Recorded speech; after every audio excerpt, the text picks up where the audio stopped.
সমস্যা ছিল। তার জীবনে কোনো শৃঙ্খলা ছিল না।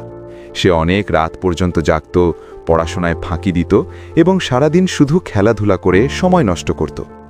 তার বাবা মা তাকে অনেকবার সাবধান করেছিলেন যে শৃঙ্খলা ছাড়া জীবনে উন্নতি করা অসম্ভব, কিন্তু সৌরিন শুধু হাসত আর ভাবত নিজের যা ইচ্ছা তা করাতেই আসল আনন্দ। ওই গ্রামেই এক জ্ঞানী ঠাকুমা থাকতেন, যিনি তার সহজ জীবনযাপন এবং শৃঙ্খলার জন্য পরিচিত ছিলেন। একদিন সৌরিন তাকে শিশুদের পড়াতে দেখল।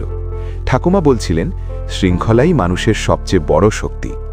সৌরিন অবাক হয়ে ঠাকুমাকে জিজ্ঞেস করল, শৃঙ্খলা কি সত্যিই বুদ্ধি বা শক্তির চেয়ে বড়? এটা ছাড়া কি সফল হওয়া যায় না? ঠাকুমা হাসলেন এবং বললেন, তুমি আগামীকাল সূর্য ওঠার আগে আমার কাছে এসো, নিজেই বুঝতে পারবে। পরদিন সকালে মোরগের ডাকে সৌরিনের ঘুম ভাঙল।